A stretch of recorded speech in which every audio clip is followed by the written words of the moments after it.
नमस्कार दोस्तों, आपका स्वागत है अपने YouTube चैनल PFP में। आज हम बात करने वाले हैं टेलीकॉम मेजर भारती एयरटेल के बारे में। इसके क्वार्टर टू के रिजल्ट्स आ चुके हैं और परफॉर्मेंस सुधरता हुआ नजर आ रहा है। तो कैसे रिजल्ट्स आए हैं और परफॉर्मेंस सुधर चुका है तो क्या निवेश करना चाहिए या अवॉइड करना चाहिए, इसके बारे में हम बात करेंगे। लेकिन उससे पहले अगर आपने चैनल को सब्सक्राइब नहीं किया है तो प्लीज़ सब्सक्राइब कीजिए और रेगुलर अपडेट्स पाने के लिए नोटिफिकेशन बेल को प्रेस कीजिए। साथ ही साथ टेलीग्राम चैनल को भी ज्वाइन कीजिए जिसकी लिंक डिस्क्रिप्शन बॉक्स में दी गई है। तो हम देखने वाले हैं भारती एयरटेल के कॉन्सोलिडेटेड फाइनेंशियल रिजल्ट, जहां पर सारे फिगर्स रुपीज़ इन मिलियंस में दिए गए हैं। टोटल इनकम के बारे में बात कर लेते हैं। तो टोटल इनकम इस क्वार्टर में जो देखने को मिल रही है वो है 2,59,000 मिलियंस के आसपास, जो कि क्वार्टर ऑन क्वार्टर बेसिस पे परफॉर्मेंस ऊपर जाता हुआ नजर आता है। और ईयर ऑन ईयर परफॉर्मेंस के बारे में बात करें तो यहाँ पर भी परफॉर्मेंस ऊपर जा रहा है, जो कि बहुत ही अच्छी बात हमें दिखाई देती है। अगर बात करें इसके प्रॉफिट बिफोर टैक्स के बारे में तो आप देख पाएंगे जो प्रॉफिट या लॉस बिफोर टैक्स हमें दिखाई दे रहा है 5,178 मिलियंस का प्रॉफिट देखने को मिला है, जो कि पिछले क्वार्टर में भारी भरकम लॉस देखने को मिला था। और अगर बात करें सितंबर 2019 के क्वार्टर के बारे में तो वहां पर तो 3,13,000 मिलियंस के आसपास का लॉस देखने को मिला था। अब बात करें यहां पर बॉटम लाइन यानी कि नेट प्रॉफिट या नेट लॉस के बारे में तो प्रॉफिट अभी भी देखने को नहीं मिला है, लॉस ही देखने को मिल रहा है। 339 मिलियंस का लॉस देखने को मिला है। भले ही लॉस देखने को मिला है लेकिन मेरा मानना है परफॉर्मेंस काफी हद तक सुधर चुका है, बहुत ही परफॉर्मेंस सुधरता हुआ नजर आ रहा है। जब इसे आप कंपेयर करेंगे इसके क्वार्टर ऑन क्वार्टर परफॉर्मेंस और ईयर ऑन ईयर परफॉर्मेंस को, आपको पता चल जाएगा कितना ज़्यादा बड़ा फर्क हमें यहाँ पर दिखाई दे रहा है। अब ऐसा क्यों है उसे भी समझना बहुत ही ज़्यादा ज़रूरी है। तो पहले अगर बात करें कि पहले के क्वार्टर में और ईयर ऑन ईयर बेसिस में हमें क्यों यहाँ पर इतना ज़्यादा खर्चा ऊपर जाता होना चाहता, इतना ज़्यादा लॉस हमें क्यों देखने को मिला था, तो जो एक्सेप्शनल आइटम्स हमें दिखाई दे रही है, आप देख पाएंगे एक्सेप्शनल आइटम्स नेट की बात करें तो 493 मिलियंस का सिर्फ एक्सेप्शनल आइटम्स फिलहाल देखने को मिला है। लेकिन पिछले क्वार्टर में ये 1,17,000 मिलियन से भी ऊपर था। और अगर बात करें पिछले साल के बारे में तो ये 3,07,000 मिलियंस के भी ऊपर दिखाई दे रहा था। और जैसे कि आपको पता है पहले सिचुएशन बहुत गंभीर थी, यहाँ पर क्या सुप्रीम कोर्ट का निर्णय आता है, वर्डिक्ट क्या आता है, ये भी काफी इंपॉर्टेंट था। एजीआर का मामला बहुत ही पेचीदा होता हुआ नजर आता था, इसीलिए कंपनी के जो एक्सेप्शनल आइटम्स में लॉस हमें बढ़ते हुए नजर आए थे, जो खर्चे थे वो बढ़ते हुए नजर आ रहे थे। लेकिन यहाँ पर फिलहाल की सिचुएशन की बात करें तो वर्डिक्ट आ चुका है, सुप्रीम कोर्ट ने कह दिया है कि आपको 10 साल दे दिए हैं, 10 साल में आप यहाँ पर अपना पेमेंट कर सकते हैं। तो ये एक कंपनी के लिए अच्छी बात है और यहाँ पर एक्सेप्शनल आइटम्स हमें कम होते हुए नजर आ रहे हैं। और दूसरी भी एक बात है, अगर यहाँ पर बात करें डेफर्ड टैक्स के बारे में तो डेफर्ड टैक्स में हमें यहाँ पर पहले लॉस में वो फिगर दिखाई दे रहा था, जिसके कारण हमें यहाँ पर इतना ज़्यादा खर्चा हमें दिखाई दे रहा था। आप देख पाएंगे 89,000 से भी 80,000 मिलियन से भी ज़्यादा का हमें डेफर्ड टैक्स दिखाई दिया था और फिलहाल वो सिर्फ 977 दिखाई दे रहा है। तो जिसके कारण हमें यहाँ पर लॉस है वो काफ़ी हद तक कम होता हुआ नजर आया है। सेगमेंट रेवेन्यू पर भी एक बार नजर डाल लेते हैं। तो मोबाइल सर्विसेज इंडिया में अगर बात करें तो यहाँ पर भी परफॉर्मेंस सुधर चुका है। आप देख पाएंगे क्वार्टर ऑन क्वार्टर बेसिस और ईयर ऑन बेसिस दोनों में हमें परफॉर्मेंस सुधरता हुआ नजर आता है, जो कि कंपनी के लिए अच्छी बात है।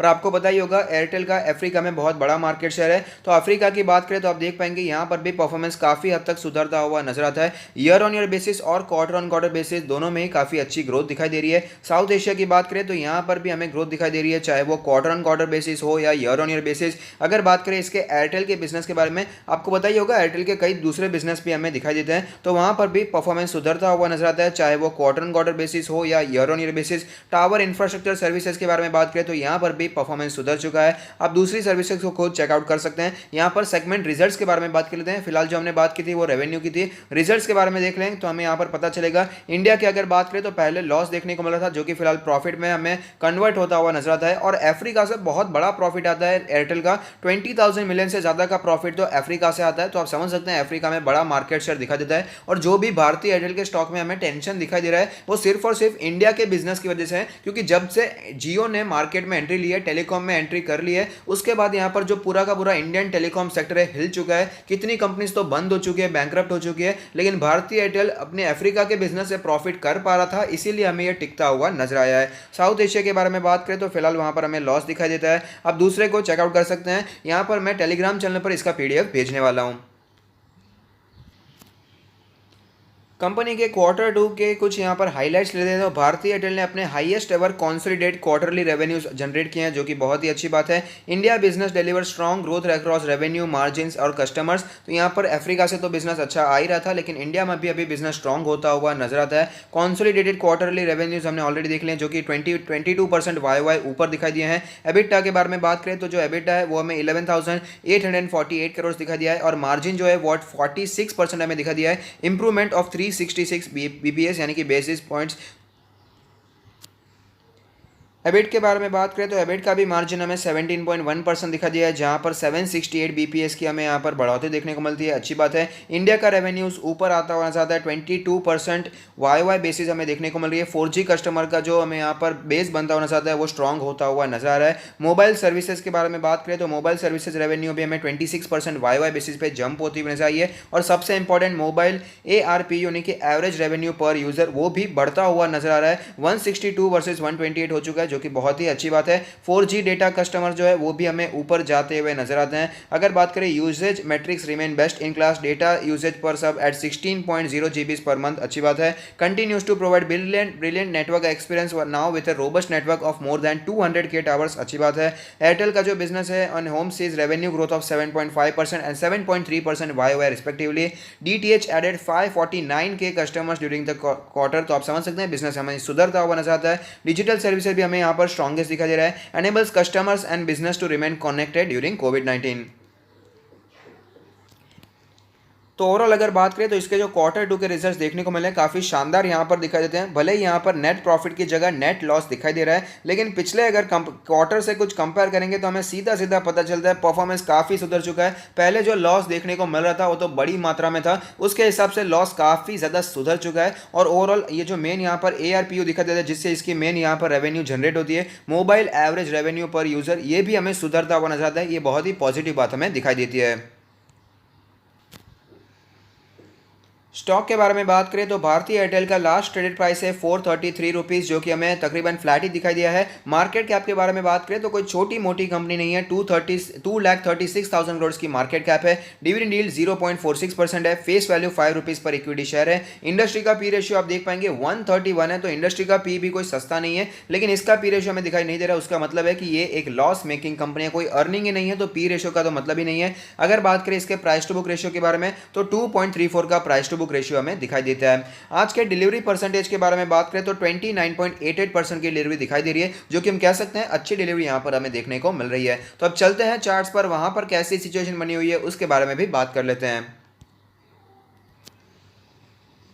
तो आप देख सकते हैं जब मार्केट में क्रैश देखने को मिला था तो 400 के आसपास स्टॉक ने सपोर्ट लिया और उसके बाद अच्छी तेजी भी दिखाई थी। 50% का यहाँ पर हमें तेजी देखने को मिली थी, 600 के आसपास स्टॉक पहुंच चुका था और उसके बाद काफ़ी समय तक हमें स्टॉक कॉन्सोलिडेट करता हुआ नजर आया था। उसके बाद यहाँ पर जो सुप्रीम कोर्ट का हमें निर्णय आया था कि 10 ईयर्स आपको दे रहे हैं, आप अपना जो भी AGR का मामला है उसे चुका सकते हैं, 10 साल हम आपको दे रहे हैं। उसके बाद यहाँ पर ऐसा एक्सपेक्ट किया जा रहा था कि इसके लिए एक अच्छी बात हो गई, लेकिन यहाँ पर वीकनेस कंटिन्यू रहती हुई नजर आ रही थी। जो भी सारी न्यूज़ थी फैक्टर्ड इन हो गई और सब की सब यहाँ पर गिरावट हमें देखने को मिल रही थी, कोई भी पॉजिटिविटी हमें देखने को नहीं मिल रही थी। जबकि जो ये निर्णय आया था एयरटेल के लिए फिर भी अच्छा दिखाई दे रहा था, क्योंकि वोडाफोन आइडिया के लिए पैसे रेस करना मुश्किल हो सकता है, लेकिन एयरटेल काफी वेल पोजीशन हमें दिखाई देता है। उसके बावजूद स्टॉक में हमें गिरावट देखने को मिली और फिलहाल स्टॉक ने 400 के आसपास सपोर्ट लिया और थोड़ी सी हमें यहाँ पर रिकवरी दिखाई है। स्टॉक फिलहाल 433 के आसपास ट्रेड करता हुआ नजर आता है, लेकिन अब पिछले 3 दिनों से जो कैंडल बनती हुई नजर आ रही है काफी ज्यादा डोजी टाइप्स की कैंडल हमें बनती हुई नजर आती है, जो कि दर्शा रही है कि यहाँ पर अच्छा मोमेंटम बनता हुआ नजर नहीं आता है। लेकिन स्टॉक कोशिश कर रहा है कि अपने 20 डेज के मूविंग एवरेज से ऊपर ट्रेड करने की कोशिश कर रहा है।